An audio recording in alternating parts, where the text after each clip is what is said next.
দর্শক আসসালামু আলাইকুম, আপনাদের স্বাগত জানাচ্ছি সপ্তাহের আলোচিত বিষয় নিয়ে বাংলা ভিশনের বিশেষ আয়োজন যে কথা বলতে চাই অনুষ্ঠানে। আপনাদের সঙ্গে আছি আমি জিয়া খান।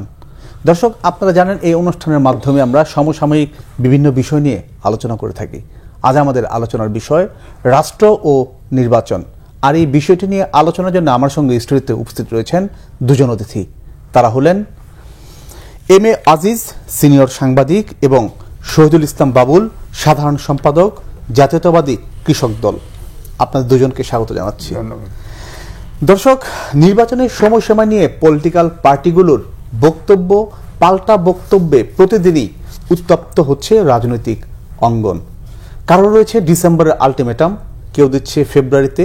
তবে সরকারের চাওয়া, তাদের স্পষ্ট যেই ভাষা, যে নির্বাচনের যে অনুষ্ঠান সেটা জুন পেরোবে না। রাজনৈতিক দল বা সরকারের হিসাব নিকাশ যাই হোক, বাস্তবতা হলো দেশের মানুষ মুখিয়ে আছে ভোট দিতে। এসব আলোচনার পাশাপাশি আমরা সমসাময়িক আরও কিছু বিষয় নিয়ে আলোচনা করব। তবে দর্শক, মূল আলোচনায় যাবার আগে আমরা ভারত পাকিস্তানের উত্তেজনা নিয়ে আমরা আলোচনাটি শুরু করব, যেখানে ভারত শাসিত কাশ্মীরে পর্যটকদের হত্যার ঘটনায় পাক ভারতের মধ্যে নতুন করে উত্তেজনা শুরু হয়েছে। নানা পদক্ষেপ নিয়েছে দুই দেশ, এবং আজকে জাতিসংঘ এই দুই দেশকে সর্বোচ্চ সংযম দেখাতে বলেছে। তো আলোচনা শুরুতে আমি শহীদুল ইসলাম বাবুল, এই যে পাক ভারতের যে বিষয় উত্তেজনা বা সীমান্তে যে গোলাগুলির যে ঘটনা ঘটেছে, যেহেতু আমাদের সাথেও বর্ডার রয়েছে, আমরা প্রতিবেশী রাষ্ট্র, এক্ষেত্রে আসলে আমাদের ভূমিকাটা কি হবে, কিন্তু অবস্থানটা কি আসলে বাংলাদেশের? বাংলাদেশ এখানে ছোট রাষ্ট্র, এই দুই রাষ্ট্রের মধ্যে বাংলাদেশের এখানে অবস্থান নেওয়া খুব কঠিন। বাংলাদেশ যেটা সত্য নেয় তার পক্ষেই অবস্থান নেওয়া উচিত। তার পাক ভারতীয় যুদ্ধ তাদের আন্তঃরাষ্ট্রীয় ব্যাপার, কার্যত এখানে বাংলাদেশ নাক গলানো বা এখানে না যাওয়া তুলনামূলক। এখানে জাতিসংঘ আছে, ওআইসি আছে, আরো আন্তর্জাতিক প্রতিষ্ঠান আছে, তাদের ভূমিকা কি হবে তার উপর ডিপেন্ড করবে বাংলাদেশের ভূমিকা। আর এইটা পাক ভারত, এইটা তো একটা মানে শাশ্বত সংগ্রাম, ইসরায়েল ফিলিস্তিনের মতো। আমরা ছোটবেলা থেকেই শুনে আসতেছি, বারবার যুদ্ধ হয়েছে, উত্তেজনা হয়েছে। হ্যাঁ, এটা তাদের জীবনের অংশ, পাকিস্তান এবং ভারত। তো এখন যেটা সর্বশেষ যে ঘটনা ঘটেছে, 26 জন পর্যটককে হত্যা করেছে ভারত, এটাকে লস্করি তৈবা নামে পাকিস্তান ভিত্তিক একটা সংগঠনকে বোধহয় দায়ী করেছে, দেখলাম আমি। হ্যাঁ, তো এই প্রেক্ষিতে তারা এখানে বাণিজ্য বন্ধ, তারপরে কূটনৈতিক মিশনে, তারপরে সিন্ধুর পানি প্রবাহ বন্ধ। এটাকে আবার পাকিস্তানের যিনি বলেছেন উনি যে এটা যুদ্ধের শামিল। তো এটা নিয়ে বিগত সাম্প্রতিক সময়ে এটা সবচেয়ে বড় উত্তেজনা বলে আমরা মনে করছি। তবে নিশ্চয়ই দুইটা পরমাণু শক্তির দেশ, তারা যদি সংঘাতে যুদ্ধে জড়িয়ে পড়ে, সেটা প্রতিবেশী রাষ্ট্র হিসেবে আমাদের জন্য একটা আতঙ্কের ব্যাপার, আশঙ্কের ব্যাপার। আমরা আশা করব যে দুই দেশের মানুষের আলোচনার মধ্য দিয়ে, আমি দেখলাম নরেন্দ্র মোদী হুঙ্কার দিয়েছে গতকাল মিশে এসে আপনার বিহারের বা কোথায় একটা জনসভায়, যে 140 কোটি মানুষ সমুচিত শিক্ষা দিবে, তারাও পাল্টা হুমকি দিচ্ছে। তো যাই হচ্ছে সমস্ত কিছু, আজকালকার পৃথিবীতে এক কথার জন্য কিন্তু বিশ্বযুদ্ধ বেঁধে যায়। এক কথার জন্য হাসিনা বাংলাদেশ ছেড়ে গোষ্ঠী যুদ্ধে পালাইতে বাধ্য হয়েছে এক কাপড়ে। তো সেই জন্য আমরা যারা মানে আমাদের জিবা বা বাক, রাষ্ট্রনায়ক, রাষ্ট্রপ্রধান, সরকার প্রধান, তাদেরকে অনেক ভেবেচিন্তে কথা বলা উচিত। কারণ একটা জাতির রাষ্ট্র, বলা হয় যে একজন ডাক্তার ভুল করলে একজন রুগী মরে, একজন নেতা ভুল করলে একটা জাতি ধ্বংস হয়, একটা ক্যাপ্টেন ভুল করলে একটা জাহাজ ডিস্ট্রয় হয়, কিন্তু একটা নেতা ভুল করলে একটা জাতি ক্ষতিগ্রস্ত হয়ে যায়। সেই জন্য তারা একটা বৃহৎ রাষ্ট্র নিশ্চয়ই, এবং আন্তর্জাতিক পরিমণ্ডল আছে।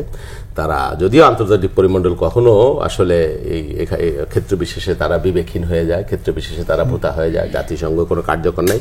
তবে ভারত এবং পাকিস্তান তারা পরস্পর নিজেদের স্বার্থেই তারা এই যুদ্ধে জড়াবে না বলে আমরা আশা করি।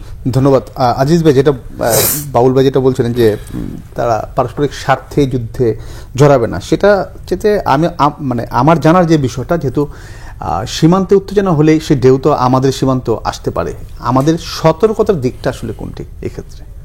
ধন্যবাদ আপনাকে। দেখেন, এটা তো 1947 সালে আপনার দ্বিজাতির তত্ত্বের অনুযায়ী ভিত্তিতে আপনার পাকিস্তান ভারত সৃষ্টি হয়, স্বাধীন হয়। তো তখনই কিন্তু এই জম্মু কাশ্মীর এটা কিন্তু তখন মুসলিম সংখ্যাগরিষ্ঠ এলাকা ছিল, সেখানে তারা পাকিস্তানের সাথে যেতে চায়, কিন্তু সেটা হয় না। ওখানে তখন রাজা ছিল, তো এরপরে অশান্তি, তখন থেকেই অশান্তি শুরু হয়। তারা ভারতের সাথে থাকতে চায় না। এক পর্যায়ে ভারত কিন্তু তাদেরকে কিছুটা স্বায়ত্ত শাসনও দিয়েছিল, কিন্তু সেটাও রাখে নাই। তো যখন এটা নিয়ে তাদের ওখানেই অশান্তি সংগ্রাম আন্দোলন শুরু হয়, তখন ওই রাজা আপনার ভারতের সামরিক সাহায্য চায় এবং সামরিক বাহিনী ভারতের ঢুকে 3 ভাগের 2 ভাগ জায়গা দখল করে নেয়। এর থেকেই অশান্তি পুরোপুরি নেমে যায়। তখন জাতিসংঘ ইন্টারভেন করে। জাতিসংঘের মধ্যস্থতায়, জাতিসংঘের রেজুলেশনে বলা হয় যে তাদের গণভোট হওয়া উচিত, গণভোটে তারা যেখানে চায় সেখানে থাকবে। কিভাবে থাকতে চায়, তারা যদি স্বাধীনতা চায় স্বাধীনতা হবে, যদি পাকিস্তানের পক্ষে যেতে চায় পাকিস্তানে যাবে, বা ভারতের সাথে থাকতে চায়, কিন্তু সেইটা আর ভারত অ্যালাউ করে নাই। এখন অ্যাজ এ মুসলমান পাকিস্তানও তাদেরকে সাহায্য করে এবং জম্মু কাশ্মীর নিয়ে এই গোলমাল চলতেই থাকে। এখন সর্বশেষ আপনার এখানে আপনি যেটা বললেন ওরা বলে লস্করে তৈবা, এটার কিন্তু প্রমাণ নাই। এটা তারা অভিযোগ করেছে, অভিযোগ করেছে। তো তবে কেস দেখায় আবার ওই যাদেরকে হত্যা, এটা অস্বীকার করেছে ইসলামাবাদ, আবার এটা অস্বীকার করেছে। যাই হোক, বলেছে তারা পাকিস্তানকে দোষ করে সাথে সাথে প্রথমে সিন্ধু পানি বন্ধ করে, এবং ওই সিন্ধু চুক্তির সাথে কিন্তু 7টা নদী আছে যেটা পাকিস্তানে পানি প্রবাহিত হয়েছে। আমাদের যেমন 54টা রিভার বাংলাদেশের সাথে আসছে, এগুলো তো আন্তর্জাতিক নদী বলা, এবং পাঞ্জাবের 2টো অংশেই এই পানি দিয়ে, পানি দিয়ে। তো তখন এটা বন্ধ করে দেওয়া হয়। তারপরে সামরিক আপনার কর্মকর্তা যারা পাকিস্তান এমবেসিতে ছিল তাদেরকে অবাঞ্ছিত ঘোষণা করে, এবং পরে দেখা গেল যে স্থলপথ, নৌপথ, এয়ারপথ সব বন্ধ হয়ে যায়। এবং পাকিস্তানও এটা রিটেলিয়েট করে। একই অবস্থায় তারাও বলে যে পানি এটা আন্তর্জাতিক চুক্তি, এটা ইউনিটারিলি, অর্থাৎ এক পক্ষে এটাকে বাতিল করতে পারে না। যদি বাতিল করা হয় তাহলে এটা যুদ্ধের শামিল, অর্থাৎ যুদ্ধ অবস্থায় কিন্তু এখন আছে। সেই বিষয়গুলো আমরা জানি, কিন্তু আমাদের এই ক্ষেত্রে এখন শোনেন, এটা হলো ধরেন পারমাণবিক বোমা সেই জাপানে কোন কালে ফেলেছিল দেখেন, এখন রাশিয়া ফেলছিল জাপানে, তো এখনো কিন্তু তার আমেরিকা ফেলছে, এখনো তার রেশ আছে। তো এই জন্য দুটেই কিন্তু পারমাণবিক শক্তি দেশ। সুতরাং এটাকে ছোট করে দেখার কোনো উপায় নেই। ধরেন এই অস্ত্র যদি প্রয়োগ করে তাহলে দক্ষিণ এশিয়া পুরোটা কিন্তু ম্যাসাকার হয়ে যাবে। সুতরাং অবশ্যই এখানে যারা বৃহৎ শক্তি আছে এদেরকে নেগোশিয়েট করা উচিত, যেটা সেটেল ইস্যু। তবে এটা বলা যায় যে জম্মু কাশ্মীর এটা অঞ্চলের 2 ভাগ দখল করা কিন্তু ভারতের। এটা রাজার যখন হরি সিং চুক্তি করছিল, তো এখন তাদেরকে আত্মনিয়ন্ত্রণের অধিকারটা দিলেই তো হয়। জাতিসংঘের একটা সিদ্ধান্ত আছে, রেজুলেশন আছে, সেটা দিলেই কিন্তু এটা সেটেল হয়। কিন্তু ভারত ওটা ছাড়তে রাজি না। আর পাকিস্তানও তো স্বাভাবিকভাবে তাদের পক্ষে ছাড়বে না। তো এই জন্যই বলছি যে এটা সমাধান হওয়া উচিত, কারণ যেহেতু পারমাণবিক শক্তিধর দেশ, পারমাণবিক বোমা যদি কেউ একটা মারি দেয়, এটা ছোট বড় কিন্তু ভাবার, ভারত বড় শক্তিশালী বা পাকিস্তান বড় শক্তিশালী, জাতিসংঘ আজকে যে ইনভলভমেন্ট, তাদের যে কথা, এবং অন্য শক্তিধর রাষ্ট্র এখানে ইনভলভমেন্ট হওয়ার খুব হতেই হবে। আমরা আলোচনা আবারও ফিরবো। দর্শক, নিচ্ছি ছোট্ট একটা বিরতি, সঙ্গেই থাকুন।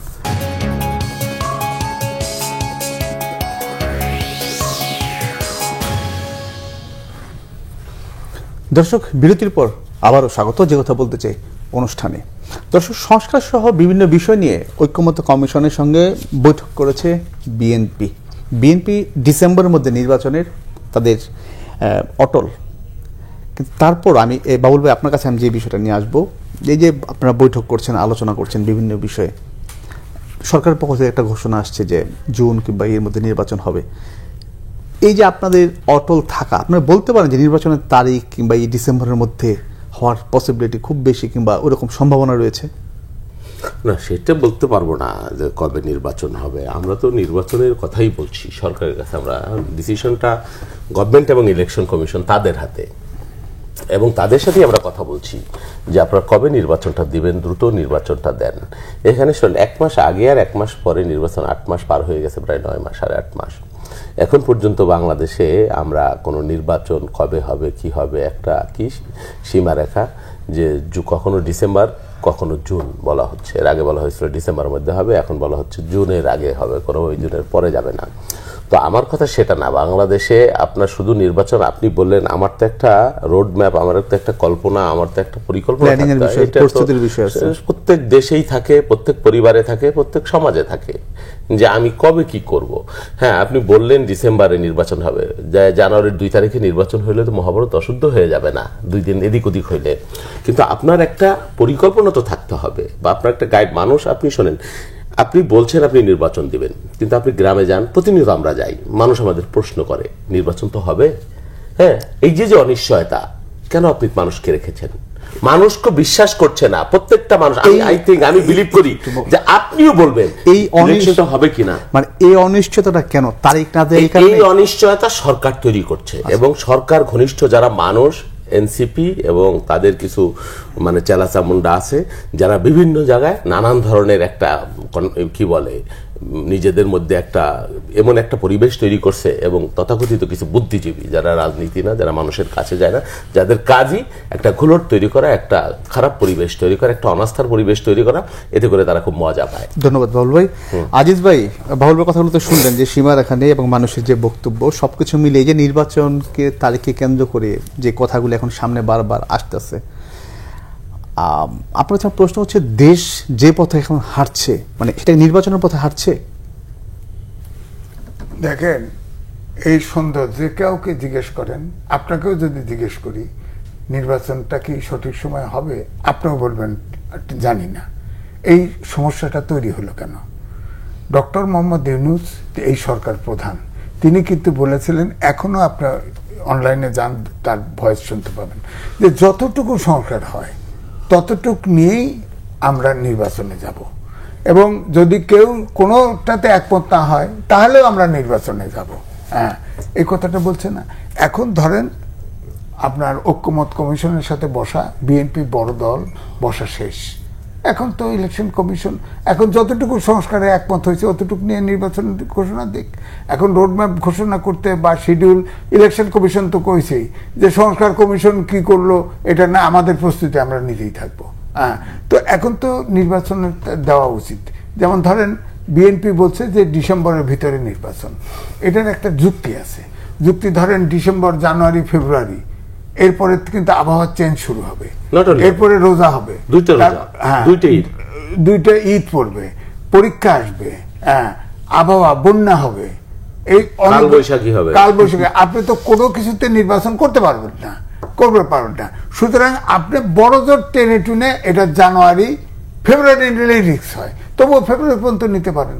যদি না নেন তাহলে আপনি দেখবেন ওই সামনের বছর আবার ডিসেম্বরের দিকে যেতে প্রশ্ন আসবে যে এই এখন এই যে ঝড় তুফান, এই যে সিলেট ডুবে গেছে, ওই অমুক হয়েছে, পরীক্ষা। এখন পরীক্ষা তো একটা বিরাট ব্যাপার, কারণ প্রত্যেকটা স্কুল কিন্তু আপনার ভোট কেন্দ্র করতে হয়, শিক্ষকরা ওখানে ওই, তার মানে এই অনিশ্চয়তাগুলো যে এগুলো সৃষ্টি তো একদম অবশ্যই দেখেন না, ফেল তৈরি করছে ডক্টর মোহাম্মদ ইউনূস। কিন্তু দেখেন এতে লাভবান কে হবে? লাভবান এখন হচ্ছে যে আমি ক্ষমতা ছাড়তে চাই না, আমার খুব আরাম লাগছে।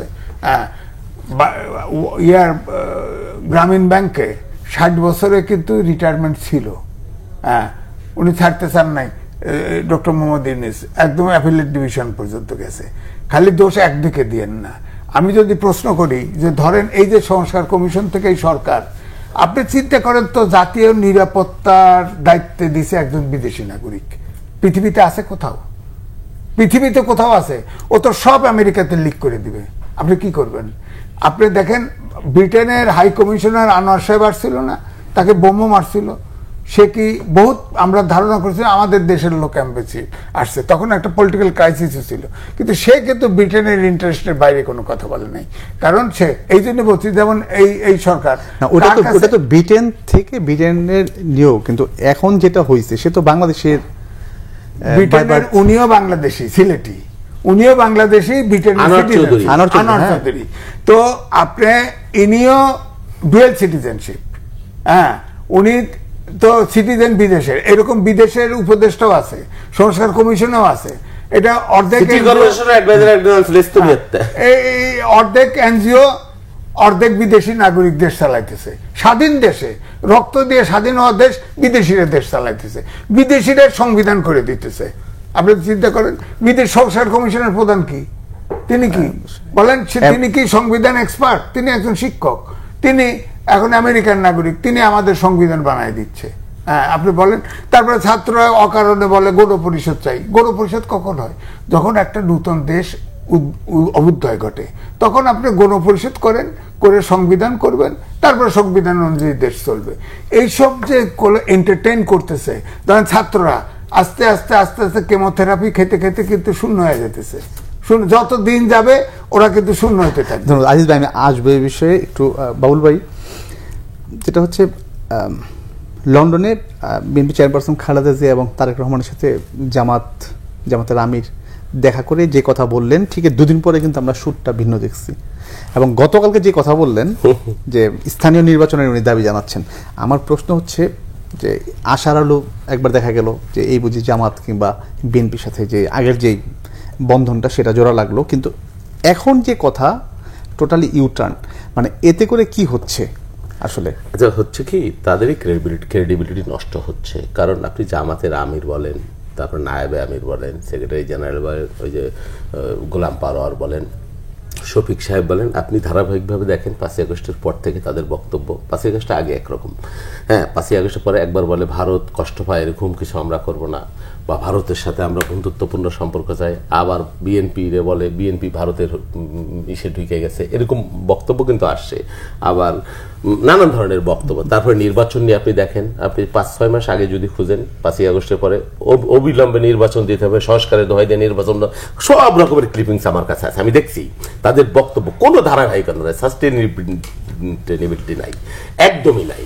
এবং সেই জন্য আমার এখন মনে হচ্ছে ওনারা দেখা করেছেন, ম্যাডামের সাথে দেখা করেছে, একটা রাজনৈতিক দলের নেতারা আর একটা রাজনৈতিক দলের সাথে দেখা করবেন, কথা বলবেন, আলাপ আলোচনা করবেন, এটাই স্বাভাবিক। কনভারসেশন হবে, একটা মতৈক্য হবে, এটা কিন্তু ইতিবাচক ভাবে আমি দেখি। যে সুরটা ছিল একই সুর ছিল, কিন্তু ওরা ওখান থেকে আসার পরে একরকম বলছে, তার আগে আবার একরকম বলছে, তার আগে আর একরকম বলছে, মানে এদের মিনিমাম দেখানো। আমার তো শঙ্কা হচ্ছে কোনটা জাতীয় পার্টি আর কোনটা জামাত।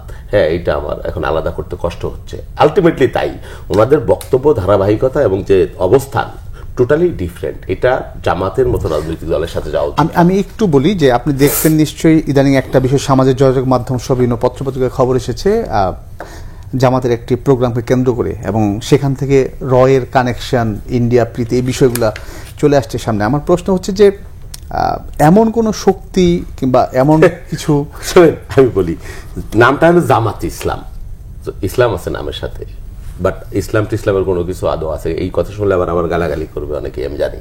ফেসবুকে দেখবেন একজন আইডি আছে, 50টা বট আইডি কয় কেউ কেউ।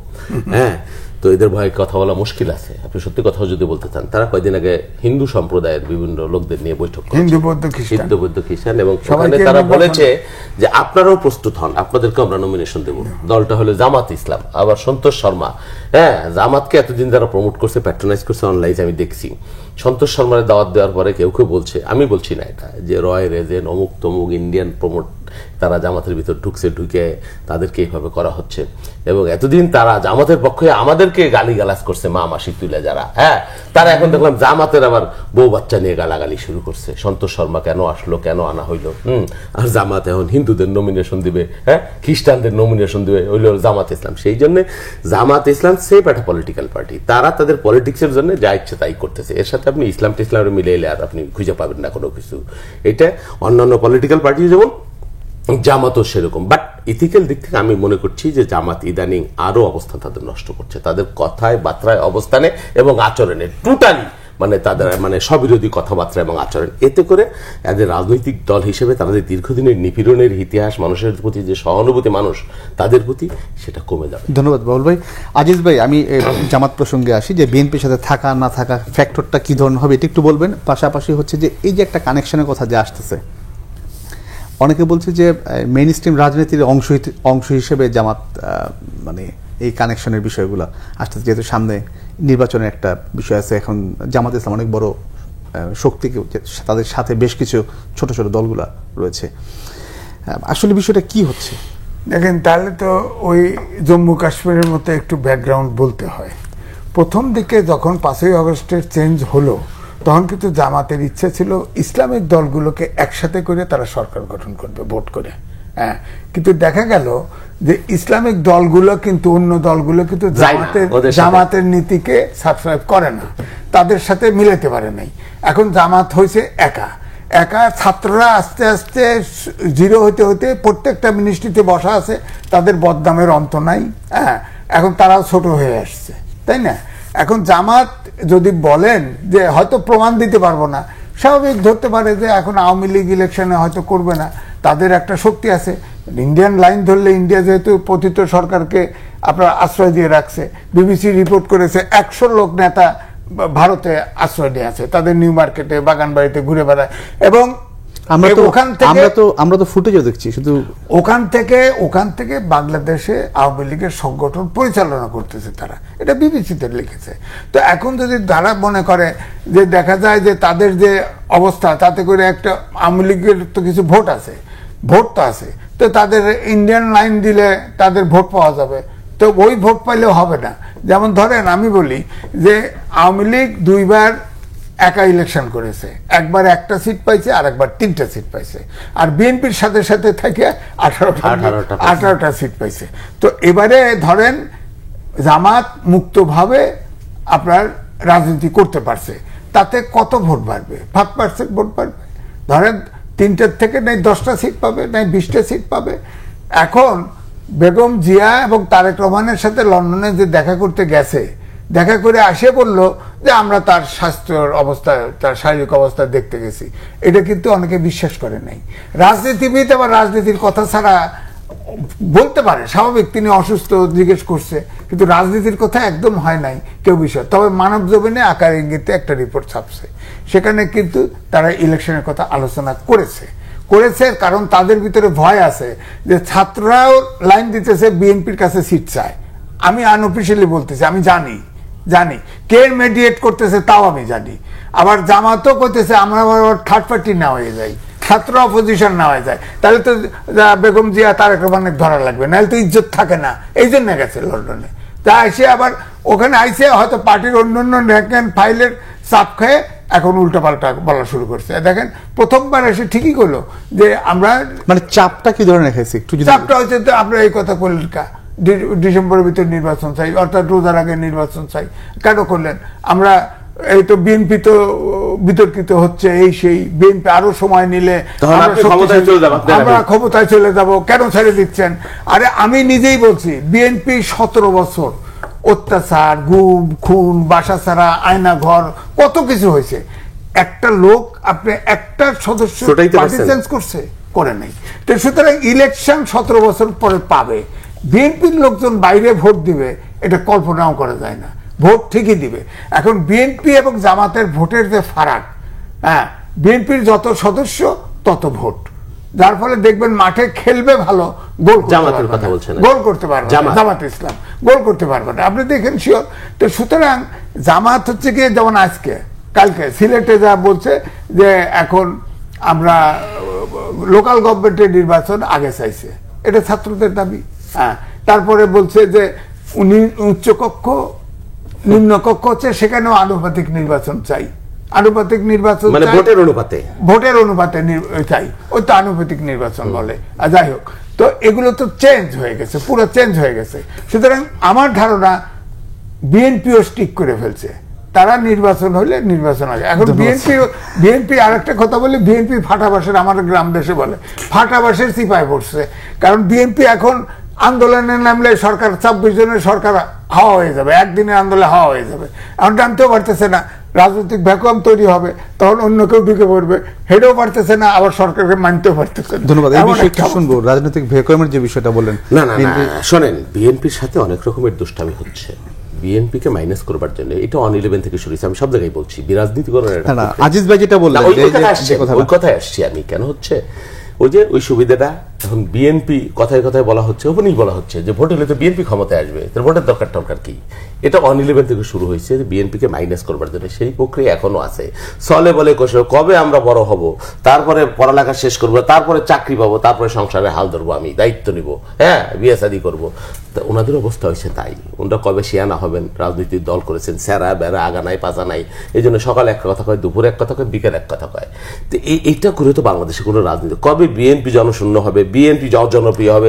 আকাশের দিকে আপনি তাকাই থাকবেন, কখন মেঘ হবে, বৃষ্টি হবে, আপনি জলপান করবেন। তো বাবুল ভাই, আপনি যেটা বললেন যে কথাগুলো তারা বলে ছেঁড়া বেড়া যে কথাগুলো আপনি বললেন, দিন শেষে আমি যেটা দেখছি এই গভর্নমেন্ট যেভাবে চলতেছে কিংবা যে লাইনে হাঁটতেছে, অনেকেই বলছে যে তাদের কথাই তো দিন শেষে ফলতেছে। কাদের কথা কি বলছে? ইলেকশন করা সামনে, তারিখ স্টিয়ারিং তার হাতে, ইলেকশন দেওয়ার মালিক ইলেকশন কমিশন, ইলেকশন দেওয়ার মালিক সরকার। আমি শুধু দাবি করতে পারি রাজনৈতিক দল হিসেবে। এখন তো আমি তাকে যদি আমাকে বাধ্য করতে হয় তাহলে তো আমাকে ভিন্ন পথ গ্রহণ করতে হবে। সেই পথটা তো দেশের জন্য ভালো হবে না। আপনারা যেমন ট্রাম খেলতেছেন, সকালে একরকম খেলেন, দুপুরে একরকম খেলেন, বিকেলে। বিএনপির হাতে বহুগুলো ট্রাম আছে, হ্যাঁ, অনেকগুলো ট্রাম। তার যদি বিএনপি বলে, আচ্ছা একটা কথা বলি খালি, এই যে আপনি যেই দুষ্টামি শুরু করছেন বা যে ফাজলামো শুরু করছেন নির্বাচন নিয়ে, বিএনপি যদি একটা পলিটিক্যাল পার্টি যে আমরা নাই বাংলাদেশে, বিএনপি স্টপ 1 মাস, আওয়ামী লীগ এগুলোর সবগুলো পিঠে যখন খাদে ফেলবে, কে ঠেকাবে? হ্যাঁ, উপর থেকে নিচ পর্যন্ত কেউ ঠেকানোর আছে?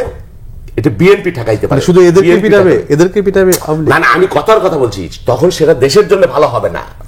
সেটা দেশের জন্য কারো জন্যই ভালো হবে না। এই যে এত কথা কন, হ্যান করেন গা, ত্যান করেন গা, এটা করেন গা, ওটা করেন গা।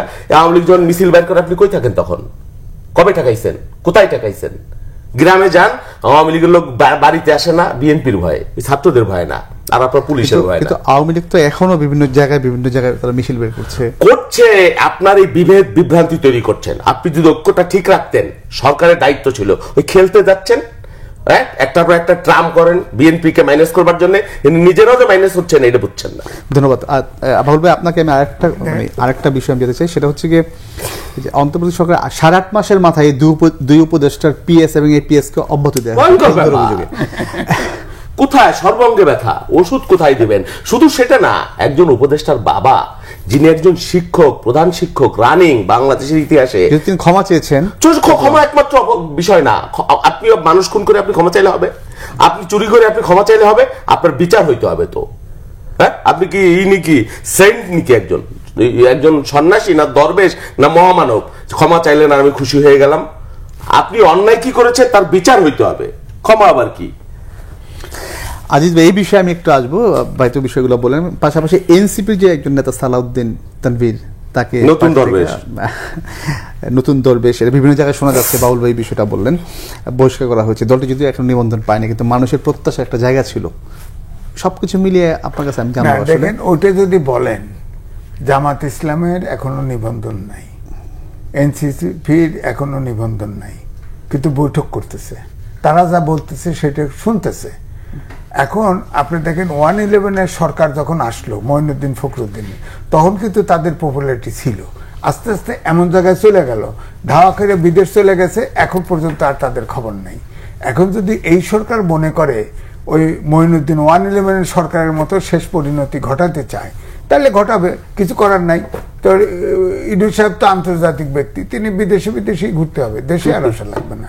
সুতরাং এই জন্য আমি বলছি যে উনি যে কথা দিয়েছিল যে সংস্কারের ব্যাপারে যতটুকু একমত হয় আমরা নির্বাচনে যাব, এইটাই সমাধান। কারণ ছাত্ররা প্রত্যেকটা মিনিস্ট্রিতে একজন করে ছাত্র সমন্বয়ক বসানো হয়েছে এবং সবাই কিন্তু কম বেশি এই লুটতরাজ করতেছে। আজিজ ভাই, আমরা শেখ হাসিনার মুখে যে বিষয়টা শুনছি, তার পিয়নের কথা 400 কোটি, কিন্তু এই 8.5 মাসে যে এপিএস তার প্রায় 300 কোটি 400 কোটি আমরা শুনতে পাচ্ছি। হ্যাঁ, 400 কোটি।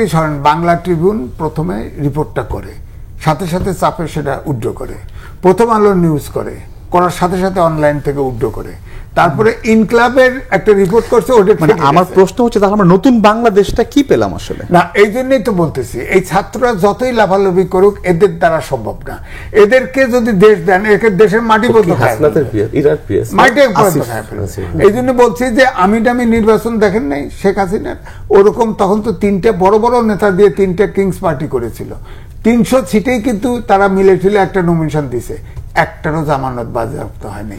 এরা মাঠেও যেতে পারবে না, কারণ এত বদনাম করছে। 52 সাল থেকে আন্দোলন হয়েছে 24 সাল পর্যন্ত, কোন ছাত্র নেতারা অগ্রভাগে সব আন্দোলনে ছিল, এত বিতর্কিত হয়নি।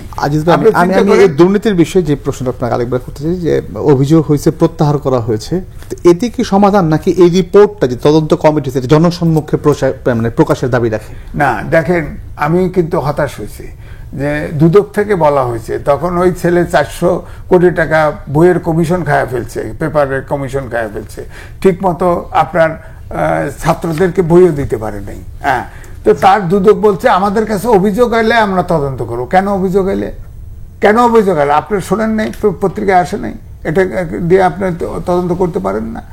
কয়েকটা ছেলে, তাকে দেখে পুরো রাষ্ট্র ভয় পাচ্ছে, কারণ তো বুঝলাম না। কারণ যেখানে যায় ডিসি এসপি সব ভয়। আজকে এই সদ্য সাবেক একজন এডিশনাল সেক্রেটারি রেল মন্ত্রণালয় ছিল সর্বশেষ, তিনি বলছেন যে উপদেষ্টা রেল মন্ত্রণালয়ে এমন 4 জন ছাত্রকে নিয়োগ করে দিয়েছেন যাদের রেল ভ্রমণ ফ্রি করে দিয়েছেন। তাদের তটস্থ হয়ে তাদের মানে মন্ত্রণালয়ে তারা এমন একটা পরিবেশ তৈরি করছেন যে সচিব টচিব সহ মানে তাদেরকে সমীহ করে, এমন করে দেয়। এবং তারা জুলাই ফাউন্ডেশন নামে বিভিন্ন স্টেশনের দোকান বরাদ্দ নিচ্ছে এবং তারা কালোবাজারিদের সাথে জড়িত সমস্ত, সে বলছে তো এগুলো কে? আপনি তাকে দিচ্ছেন রেলকে আধুনিক করার জন্য। এইটাই কি নতুন বন্দোবস্ত বাংলাদেশে? হ্যাঁ, এত বড় বড় কথা বলতেছেন, এত সাধু সন্ন্যাস হয়েছেন আর রাজনৈতিক দলকে ব্লেম করছেন, পুরনো রাজনৈতিক ব্যবস্থাকে আপনি অনাস্থায় নিচ্ছেন। আপনি সব সংস্কার করে বাংলাদেশকে একেবারে দুধার মধুদের বাসায় দিবেন, এইসব বাকাওয়াজ গল্প এগুলো বাংলাদেশের মানুষ গ্রহণ করে না। আজিজ ভাই, বিশ্ব ব্যাংকের একটা রিপোর্ট আপনি নিশ্চয়ই আপনার চোখে 3.3 জিডিপি, হ্যাঁ, সেটা আছে। আর নির্বাচনের তারিখ নিয়ে যে সরকারের সাথে রাজনৈতিক দলগুলোর যে মতবিরোধ, সেটা সামনে উত্তেজনা বাড়াতে পারে, এই বিষয়টা আপনার একটু বক্তব্য। না, এটা স্বাভাবিক। ধরেন আমরা যে আলোচনা করছি তারই তারা অর্থনীতি সবচেয়ে বড় কথা হচ্ছে 3.3 আমাদের এভারেজ গ্রোথ কিন্তু 7%। এটা কিন্তু সামনের বার ফোরকাস্ট করছে যে 25-এরটা হবে 3.3। ইনভেস্টমেন্ট নাই, ডাইরেক্ট ইনভেস্টমেন্ট তো নাই, এবং ইনভেস্টমেন্টের পরিবেশ নাই, রাজনৈতিক অস্থিরতা, হ্যাঁ, সবই তো বলে দিয়েছে, অর্থনীতির ভিতরে শুধু থাকে নাই। সুতরাং ওই একটা রিপোর্টই মানে এই যে তারা যে কারণগুলো উল্লেখ করছে, 3টা কারণ তারা যে উল্লেখ করছে, এই কারণগুলো মানে এগুলো সৃষ্টি হওয়ার পিছনে কারণ কি? এই আমাদের রাজনৈতিক এই না, কারণ হচ্ছে রাজনীতির টপে যিনি বসে থাকবেন তার ক্লিয়ার বলতে হবে যে আমি এটুক পারতেছি, সে তো অন্তর্বর্তীকালীন সরকার, সে কেন হাইডস এন্ড সিক্রেট করতেছে, গোপন রাখতেছে, কথা পরিষ্কার করতেছে না? সে বলুক না আশা যে আমি ডিসেম্বর থেকে জুন করছিলাম, এই কারণে আমি জুনেই নিয়ে যাব। আপনারা বৃষ্টির ভিতরে বন্যার ভিতরে ইলেকশন করবেন কিনা কন, নাহলে আমাকে সময় দেন, নাহলে একটা কিছু করেন, ক্লিয়ার হন। আপনি বায়বীয় ভাবে আবার উপদেষ্টারাও বলে, ছাত্ররা সমন্বয়করাও বলে আমরা 5 বছর চাই, আজীবন চাই, মৃত্যু পর্যন্ত চাই, এইসব আওয়াজ তুলে, এতে তো কনফিউশন পুরো ছড়ায়। মানুষ আমাকে 5 বছর চায়, সব মানুষের কনফিউশন দেশে পরে ব্যাখ্যা দিয়েছেন যেটা মানুষ বলছে, আমি না। ওই কথা তো একই, মানুষ বলছে যাওয়ার পরে ধরেন আমি তো শোনেন, ডক্টর ইউনূস সাহেব পৃথিবীর ভিতরে বিখ্যাত পিয়ার পারসন, তাকে কিভাবে ম্যানিপুলেট করতে হবে সে জানে। ধরেন এই যে বড় বড় অনেক ব্যবসায়ী আইনে বিজনেস সম্মেলন করলো না, বিনিয়োগ। আজিজ ভাই, আমি যদি আপনাকে একটা প্রশ্ন করি, 5 বছর যদি এরা থাকে তাহলে কি হবে? হ্যাঁ, এই দেশ ফেল স্টেটের দিকে ঢুকে যাবে, কারণ অর্থনীতি নাই, ব্যবসা নাই, বিনিয়োগ নাই, ছাত্ররা লুটতরাজ করতেছে, এই দেশ শেষ হয়ে যাবে। ধন্যবাদ বাবুল ভাই, আপনারা দিয়ে হয়তো শেষ করতে পারবো অনুষ্ঠান। এই যে আমি এই বিষয়ে আসছি, এই যে হাইপটা তোলার চেষ্টা করা হচ্ছে যে 5 বছর থাকবে এই সরকার, থাকবে। শোনেন, হয়েছে কি সমস্যা, প্রফেসর ইউনূস কিভাবে যে এই চক্রে ঢুকে পড়তেছে উনি নিজেও বুঝতেছে কিনা জানি না। উনি নিজেই বলছেন আমি রাজনীতির কাজ না, এইটা আমার কাজ না। উনি বুঝে বা অবুঝে, ওই যে বলে না যে নরমাংসের স্বাদ পাইলে মানুষের সম্বন্ধে বাঘের যে দশা হয়, তো ক্ষমতার স্বাদ একবার যারা পাইছে তাদের দশা একই। আপনি খালি রাজনীতিবিদদের দোষ দিলে তো আর হবে না। হ্যাঁ, প্রফেসর ইউনূসের মতো একজন বিশ্ববরেণ্য ব্যক্তি, তার আমলে এই ধরনের লুটতরা হচ্ছে, তার আমলে এই অন্যায় হচ্ছে, তার আমলে এই অসততা হচ্ছে, তার আমলে এই ভনিতা হচ্ছে। সেই জন্য বলে না সময় গেলে সাধন হবে না। ইউনূস ওই যে বললেন অন 11, প্রফেসর ইউনূস আপনার এই দেশের মানুষ মাথায় তুলতেও সময় নেয় না, আবার ফেলে দিতেও সময় নেয় না। বুঝতে হবে, জানতে হবে, এবং রাজনীতি এত সহজ বিদ্যা না। পৃথিবীর সবচেয়ে কঠিন বিদ্যা হয়েছে রাজনীতি। এইটা করতে আসছেন, তো এটা নিয়ে বেশি খেলাধুলা করলে লাভ হবে না। বাবুল ভাই, আমি একদম শেষ দিকে, তো তারপরও মানবাধিকার সংগঠন হিউম্যান রাইটসের একটা রিপোর্ট, সেটা হচ্ছে গিয়ে গত 3 মাসে 47 জন খুন হয়েছে রাজনৈতিক সহিংসতায়, এবং জানুয়ারি ফেব্রুয়ারি মাসের তুলনায় মার্চে বিএনপি এবং আওয়ামী লীগের সঙ্গে সংঘর্ষ কমছে, কিন্তু ওই মার্চ মাসে বিএনপি এবং জামাতের সাথে এই সংঘর্ষ, বিএনপি জামাত এবং এনসিপির সাথে সেই সংঘর্ষ বাড়ছে। তার মানে কি দ্বন্দ্ব কি তাহলে আওয়ামী লীগ ছেড়ে জামাত কিংবা এনসিপি দিয়ে যাচ্ছে বিএনপির? শোনেন, কোনো কিছুই তো আর শূন্য থাকে না। রাজনৈতিক প্রতিদ্বন্দ্বিতা সবসময় ছিল, আগেও ছিল, এখনো আছে, সবসময় কারো জন্য কারো জায়গা খুলে থাকবে না। আপনি বিএনপিকে টার্গেট করছেন এখন, হ্যাঁ, আপনি 5 তারিখের আগে আমরা সবাই বন্ধু ছিলাম, একসাথে এক কাতারে হাঁটছি, একসাথে সুখে দুঃখে নির্যাতিত হয়েছি, নিপীড়িত হয়েছি। তো 5 তারিখের পরে আপনি সকলে মিলে বিএনপিকে টার্গেট ছুটে গেল কেন? বন্ধুত্বটা ছুটে গেল কেন? ওই যে এতক্ষণ আমরা আলাপ করলাম, হ্যাঁ, আপনি পাওয়ারে যাবেন, বিএনপি জনপ্রিয়তা কমবে, কবে আপনি ক্ষমতায় যাবেন, কবে মেঘ হবে, আপনি পিপাসা নিবারণ করবেন আকাশের বৃষ্টি দিয়ে, চিন্তা করছেন। আপনাদের দুজনকে বাংলা ভিশনে আসার জন্য। দর্শক, যে কথা বলতে চাই আজ এ পর্যন্ত, আবার দেখা হবে আগামীকাল একই সময়। সবাই ভালো থাকুন, সুস্থ থাকুন।